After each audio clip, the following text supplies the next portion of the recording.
देखिए JEE main 2016 का question है, इसे एक इंपॉर्टेंट रिजल्ट भी निकल के आएगा। अगर इसका क्वेश्चन पेपर में आ गया तो आप 10 सेकंडों में कर दोगे, लेकिन वो तभी जब ये क्वेश्चन किया हुआ होगा, अदरवाइज नहीं कर पाओगे।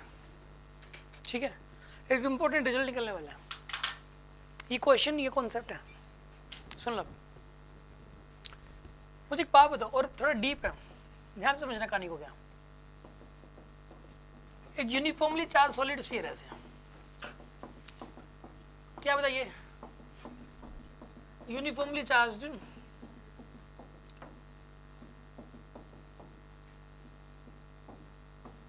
सॉलिड स्फीयर, ये सेंटर है।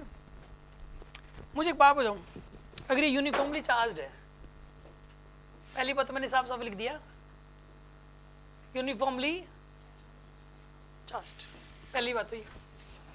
यहां से लेके यहां तक इलेक्ट्रिक फील्ड तो घटेगा कि बढ़ेगा? सेंटर से लेके सरफेस तक इलेक्ट्रिक फील्ड बढ़ेगा कि घटेगा?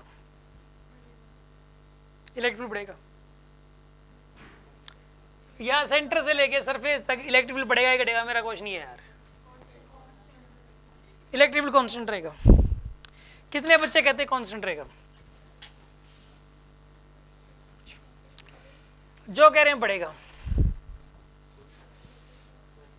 एक दो, आपकी साइड हो, पहले कांस्टेंट में भी था, आपका हाथ और बढ़ेगा में भी है, जो कह रहे घटेगा। तुम कौन सी साइड हो भाई? बढ़ेगा। बढ़ेगा में किस साइड है? कितने बढ़ेगा में?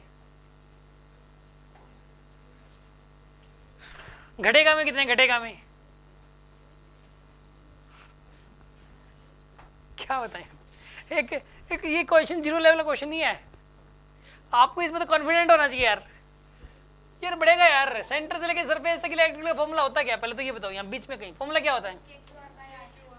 के क्यू आर बाय, ये चीज तो कांस्टेंट है, ये डायरेक्टली प्रोपोर्शनल टू आर हो गया। फॉर्मूले से हिसाब से पता लग रहा है यार। इलेक्ट्रिक का ग्राफ, इसका ग्राफ भी तो किस लिए बनाया था हमने, ये बताओ आप। ई वर्सेस आर का ग्राफ कैसे बनाया था? पहले बढ़ता नहीं बनाया था, इसमें भी सोचना पड़ रहा है। तो सोच रहे थे ना, अब ये कांस्टेंट कर रही थी तो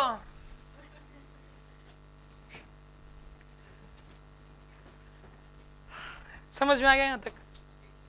अभी नहीं समझाया कुछ भी, अभी तो क्वेश्चन की शुरुआत भी नहीं हुई है, अभी तो कुछ और समझाया मैंने, वो जो मुद्दा समझाना था तो वो तो है ही नहीं। अच्छा आप सुनो, एक और बात है,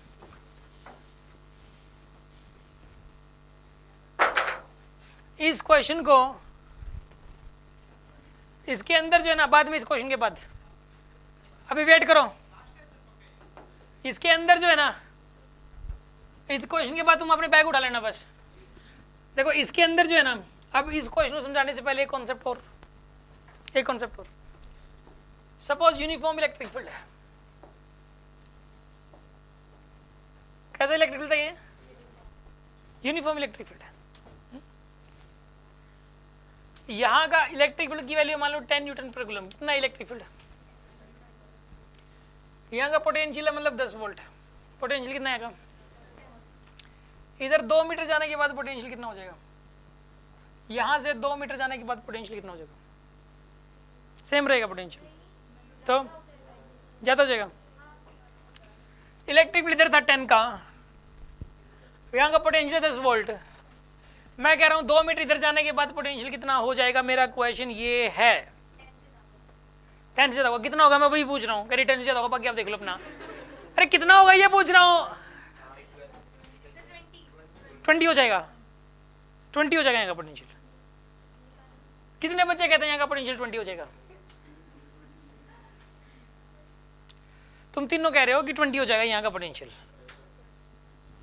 यहाँ का पोटेंशियल 20 मैंने लिख दिया, ये ठीक है?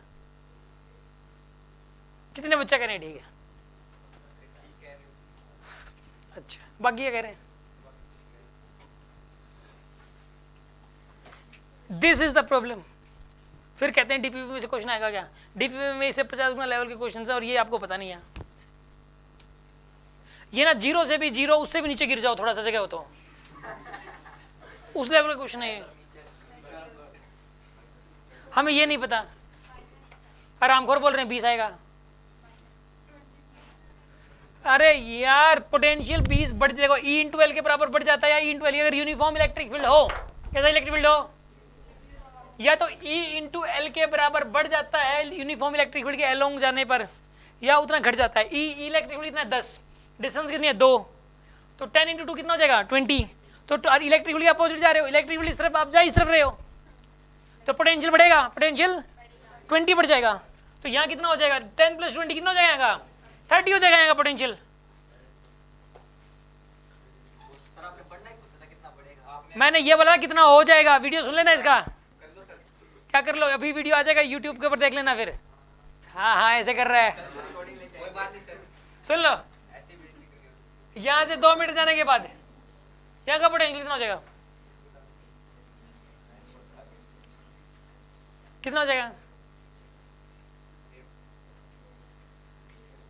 अरे बोल दो ना यार, 50 कितना को लग रहा है 50 हो जाएगा, कुछ कभी भी कॉन्फिडेंस नहीं आ रहा। अरे भाई वही है यार, 20 और बढ़ जाएगा, कितना हो जाएगा 50 हो जाएगा यार, इसमें क्यों टेंशन ले रहे हो आप। यहाँ का पोटेंशियल कितना जाएगा 2 मीटर जाने के बाद, यहाँ का पोटेंशियल 50, यहाँ का कितना जाएगा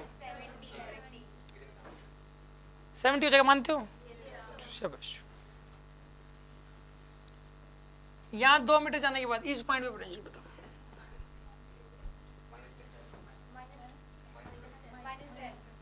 यहाँ कितना हो जाएगा, अरे 20 घट जाएगा यार, इलेक्ट्रिक फील्ड पैरेलल जा रही है, इधर इलेक्ट्रिक उधर ही जा रहे हो तो पोटेंशियल घटता है, और इलेक्ट्रिक फील्ड इधर है तो जा इधर रहे हो तो पोटेंशियल बढ़ता है, और कितना बढ़ता है इंटू एल, और ये फॉर्मूला तब लगता है इंटू एल का जब यूनिफॉर्म इलेक्ट्रिक फील्ड हो। कैसा इलेक्ट्रिक फील्ड हो, uniform electric field is noted by equally spaced parallel lines, इन लाइनों के बीच अगर बराबर बराबर है तो ये यूनिफॉर्म इलेक्ट्रिक फील्ड बनाया था मैंने, 10 का हर जगह 10 है, चाहे यहाँ पे चाहे यहाँ पे चाहे यहाँ पे यहाँ पे, हर जगह इलेक्ट्रिक फील्ड की वैल्यू 10 है, फिक्स है। और यूनिफॉर्म जब इलेक्ट्रिक फील्ड हो तो पोटेंशियल कितना बढ़ जाएगा कितना घट जाएगा ये निकालने के लिए ई इंटू एल करते हैं, क्या करते हैं ई इंटू एल करते हैं। बात समझ में आई आपको, यहाँ का अगर 10 है तो यहाँ का 30, यहाँ का 50 है। अब सुन लो अगली बात, ये 2 मीटर के फासले में डिफरेंस कितना, इनके बीच का डिफरेंस कितना बड़ा था, 2 मीटर के फासले में 20 बड़ा, यहाँ 2 मीटर के फासले में कितना बड़ा, मतलब चेंज आया 20 का, डिफरेंस तो 20 का है, इन दोनों के बीच में डिफरेंस कितना है 20। इक्वल डिस्टेंस आने पे इक्वल पोटेंशियल डिफरेंस आ रहा है, इक्वल डिस्टेंस आने पर इक्वल पोटेंशियल डिफरेंस आ रहा है। अगर ऐसा हो तो इसका मतलब समझ जाओ यूनिफॉर्म इलेक्ट्रिक फील्ड है। इसका मतलब क्या समझे आप, यूनिफॉर्म इलेक्ट्रिक फील्ड है। आगे बात समझ में आपको, इक्वल जाने पे इक्वल पोटेंशियल डिफरेंस है तो समझ लो यूनिफॉर्म इलेक्ट्रिक फील्ड। और इसका कन्वर्स भी ट्रू है कि अगर कहीं पे यूनिफॉर्म इलेक्ट्रिक फील्ड हो तो इक्वल डिस्टेंस कवर करने पे इक्वल पोटेंशियल डिफरेंसेस आते हैं।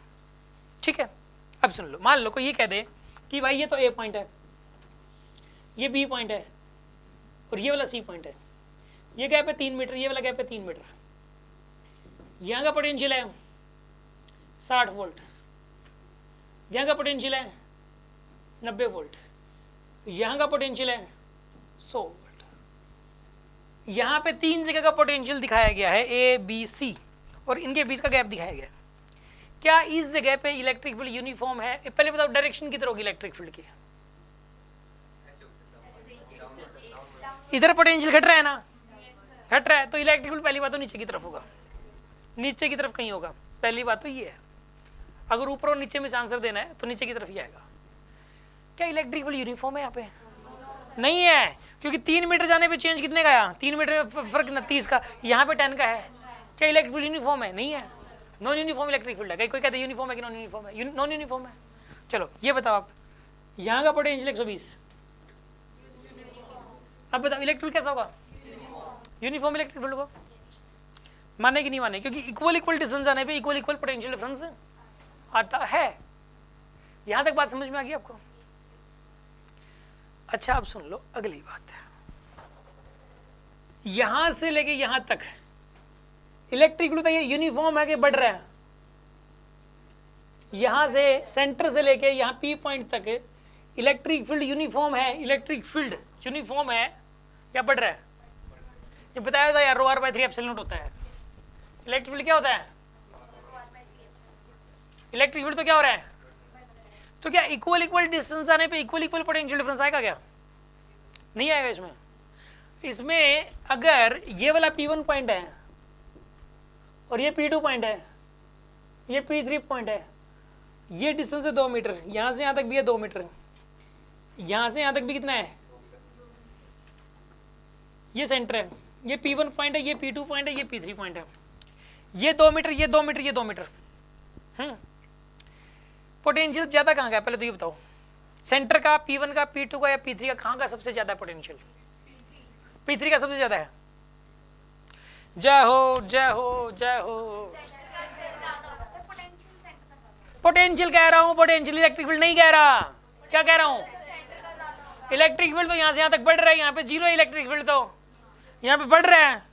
मैं पोटेंशियल की बात कर रहा हूँ, पोटेंशियल सेंटर का। क्यों?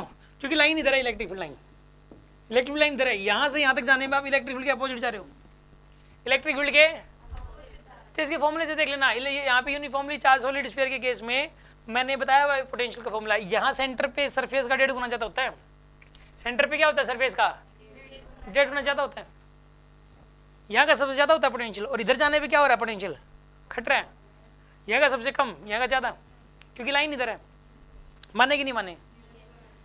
अब मुझे एक बात बताओ, क्या यहाँ C और P1 के बीच में जो पोटेंशियल डिफरेंस है वो ज़्यादा है, या P1 और P2 के बीच में पोटेंशियल डिफरेंस ज़्यादा है, या P2 और P3 के बीच में पोटेंशियल डिफरेंस ज़्यादा है? बताओ। ये P3 है, पोटेंशियल डिफरेंस सेंटर और P1 के बीच में ज़्यादा है, या P1 और P2 के बीच में ज़्यादा है, या P2 और P3 के बीच में पोटेंशियल डिफरेंस ज़्यादा है? डिस्टेंस बराबर बराबर, ये भी 2 मीटर, ये भी 2 मीटर, ये भी 2 मीटर।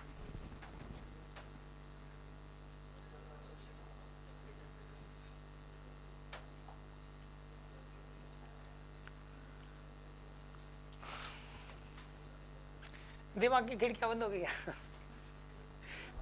पोटेंशियल डिफरेंस ज्यादा कहां पर है? सेंटर और P1 के बीच में, सेंटर और P1 के बीच में ज्यादा है। फिर से जय हो। सुन लो, अरे यार P2 और P3 के बीच में ज्यादा पोटेंशियल डिफरेंस। सुन लो क्यों? क्योंकि पोटेंशियल डिफरेंस होता है E इंटू एल। क्या होता है potential difference? E into L तो बराबर है, ये भी 2 है, ये भी 2, ये भी 2। E जहां पे ज्यादा पोटेंशियल डिफरेंस वहां ज्यादा, तो इलेक्ट्रिक फील्ड P2 और P3 के बीच में ज्यादा होगा, या P1 P2 के बीच में इलेक्ट्रिक फील्ड ज्यादा है, या सेंटर और P1 के बीच में इलेक्ट्रिक फील्ड ज्यादा है? इलेक्ट्रिक फील्ड तो यहाँ पे ज्यादा है यार, ये सेंटर से दूर है। सेंटर से जितना दूर जाओगे इलेक्ट्रिक फील्ड बढ़ेगा, इलेक्ट्रिक फील्ड बढ़ेगा। तो P2 P3 के बीच में इलेक्ट्रिक फील्ड ज्यादा है, इलेक्ट्रिक फील्ड। तो ये P2 और P3 के बीच में पोटेंशियल डिफरेंस ज्यादा है, इन दोनों के बीच में कम है, इन दोनों के बीच में और कम है। बात समझ में आई कि नहीं आई? कोई शक? ठीक है, समझ में आ रहा है या दिमाग गया काम से? आ रहा है समझ में? पक्का? यहाँ पोटेंशियल डिफरेंस सबसे ज्यादा है। ठीक है, अभी तो मैंने क्वेश्चन शुरू भी नहीं किया, अभी ये क्वेश्चन समझाना मैंने शुरू भी, अभी तो क्वेश्चन नहीं समझ में आता, ये समझाए बिना समझाए तो सॉल्यूशन तो दूर की बात है। कहानी समझ में आती, पूछ क्या रहा है और करना क्या है, कैसे करना है, इसलिए मैंने पहले ये समझाया है। ठीक है ना?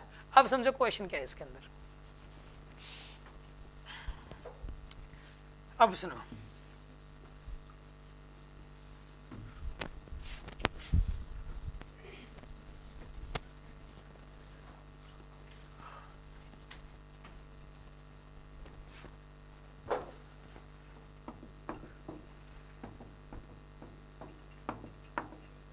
ये सेंटर है, ये सेंटर है। ठीक है, अच्छा एक बात बताओ मुझे, यहां सेंटर से लेके यहां तक ये P1 पॉइंट है, ये P2 पॉइंट है, ये P3 पॉइंट है। मैं चाहता हूं कि सेंटर और P1 के बीच में जो पोटेंशियल डिफरेंस आए, P1 और P2 के बीच में जो पोटेंशियल डिफरेंस आए, और P2 P3 के बीच में पोटेंशियल बराबर बराबर है। क्या है? मैं ये चाहता हूं कि इक्वल डिस्टेंस जाने पे इक्वल पोटेंशियल डिफरेंस आए। मैं क्या चाह रहा हूँ? इक्वल डिस्टेंस जाने पर क्या है? Potential difference. उसका पता है क्या तरीका? उसके 2 इलाज है। कोई बताएगा क्या इलाज है? क्या इलेक्ट्रिक यूनिफॉर्म कैसे करते हो? तो नॉन यूनिफॉर्म रहेगी इलेक्ट्रिक फील्ड तो यहाँ से यहाँ तक बढ़ेगी। ये कह रही इलेक्ट्रिक फील्ड को बदल दो। एक बात बताओ यार, यहाँ से ये यूनिफॉर्मली चार्ज है, यहाँ से लेके यहाँ तक इलेक्ट्रिक फील्ड तो क्या होगी बताइए? वो तो नॉन यूनिफॉर्म है, सेंटर से लेके यहाँ तक बढ़ ही रही है। वो तो कुछ ना कुछ या तो डेंसिटी में बदलाव करना पड़ेगा, जो चार्ज डेंसिटी है उसको बदलना पड़ेगा, चार्ज डेंसिटी का बदलना पड़ेगा। एक तो तरीका ये है, मतलब बात सही है, कुछ ना कुछ ऐसा करना पड़ेगा कि मतलब इक्वल इक्वल चार्ज डेंसिटी को बदलो। पहला तरीका तो ये है। ये यूनिफॉर्म चार्ज डेंसिटी की वजह से दिक्कत हो रखी है, नॉन यूनिफॉर्म करना पड़ेगा। यहाँ पे चार्ज डेंसिटी थोड़ी ज़्यादा करनी पड़ेगी, यहाँ थोड़ी कम करो, यहाँ थोड़ी और कम करो, ठीक है ना, ताकि इलेक्ट्रिक फील्ड यहाँ पे बराबर बराबर हो जाए, यहाँ का इलेक्ट्रिक फील्ड, यहाँ का इलेक्ट्रिक फील्ड और यहाँ का इलेक्ट्रिक फील्ड क्या हो जाए, सेम सेम हो जाए, और इक्वल इक्वल डिस्टेंस आने पे इक्वल इक्वल पोटेंशियल डिफरेंस। एक तो तरीका ये है। दूसरा तरीका ये है कि ये वाला तो गैप ले लो ज़्यादा, और ये वाला गैप ले लो कम, ये वाला गैप ले लो और कम, अगला गैप ले लो और कम, लेकिन उसमें अनइक्वल गैप हो जाएगा। पोटेंशियल डिफरेंस तो बराबर बराबर आ गया, लेकिन अनइक्वल गैप करना पड़ेगा। पहले वाला गैप ज़्यादा लेना पड़ेगा, उसी वाला गैप, अगले वाला गैप कम लेना पड़ेगा, उससे अगले वाला गैप और कम लेना पड़ेगा, तब जाके पोटेंशियल डिफरेंस बराबर कर सकते हो इसमें। तो चलो एनीवे, ये तो कह रहा है कि इस क्वेश्चन में ये कह रहा है कि इस क्वेश्चन में ये कह रहा है कि density as a function of r क्या हो, डेंसिटी बदलो। क्या कह रहा है ये कह रहा है डेंसिटी बदल के, डेंसिटी बदलो, और वो ये चाह रहा है कि इक्वल इक्वल डिस्टेंस आने पे इक्वल इक्वल पोटेंशियल डिफरेंस आए। क्या चाह रहा है वो, इक्वल इक्वल डिस्टेंस आने पर इक्वल इक्वल पोटेंशियल डिफरेंस आए। इस सॉलिड स्फीयर के केस में नॉन कंडक्टिंग सॉलिड स्फीयर है, और डेंसिटी बदल लो। Density as a function of r क्या करें, क्वेश्चन ये है कि ये डेंसिटी यहाँ से लेके यहाँ तक किस तरीके से बदलें। Density as a function of r क्या करें कि इक्वल इक्वल डिस्टेंस आने पे इक्वल इक्वल पोटेंशियल डिफरेंस आए, मतलब इलेक्ट्रिक फील्ड यूनिफॉर्म हो जाए। सीधी सी बात है, ये इलेक्ट्रिक फील्ड यहाँ से यहाँ तक क्या हो जाए, यूनिफॉर्म हो जाए। तो rho as a function of r बताना आपको, ये क्वेश्चन है। क्वेश्चन समझ में आया आपको? ये चलो एक बात बताओ आप, centre uniformly charge solid sphere में सेंटर से लेके आर डिस्टेंस पे इलेक्ट्रिक फील्ड होता है कितना, फॉर्मूला क्या होता है, rho r by electric field uniform चाहिए इसको। अगर इलेक्ट्रिक फील्ड यूनिफॉर्म होगा तभी इक्वल इक्वल डिस्टेंस आने पे इक्वल इक्वल पोटेंशियल डिफरेंसेस आएंगे, मानते हो? तो वो देखो एप्सिलॉन नॉट तो कांस्टेंट है ही, जब रो आर क्या हो जाए, कांस्टेंट, मतलब जब आर की वैल्यू बढ़े तो रो की वैल्यू घटे, जब आर की वैल्यू बढ़े तो रो की वैल्यू, रो को बदलना पड़ेगा यहाँ से, यूनिफॉर्म नहीं रखना, रो को वेरिएबल रखना है। जैसे जैसे आर बढ़ा रहे हो रो क्या होता जाए, मतलब रो आर क्या हो जाए, रो आर क्या हो जाए कांस्टेंट, यानी रो क्या हो जाए के बाय आर, यानी रो क्या हो जाए inversely proportional to 1 by r, इतना हो जाए। मतलब अगर यहाँ पे जो भी डेंसिटी है, मतलब आर डिस्टेंस आने पे मतलब डेंसिटी घटेगी, जिस हिसाब से रो आर बढ़ रहा है डेंसिटी घटती जाए, तब जाके इलेक्ट्रिक फील्ड क्या हो सकता है, यूनिफॉर्म, और तब जाके इक्वल इक्वल डिस्टेंस आने पे इक्वल इक्वल पोटेंशियल डिफरेंसेस आ सकते हैं। बात समझ में आ गई होगी आपको? इसमें चारों ऑप्शंस दिए हुए थे। एक तो दिया हुआ था रो तो कांस्टेंट रखना चाहिए, दूसरा कह रहा है कि rho is inversely proportional to r square होना चाहिए, सी कह रहा है rho is inversely proportional to r होना चाहिए, डी कह रहा था कि rho is directly proportional to r होना चाहिए।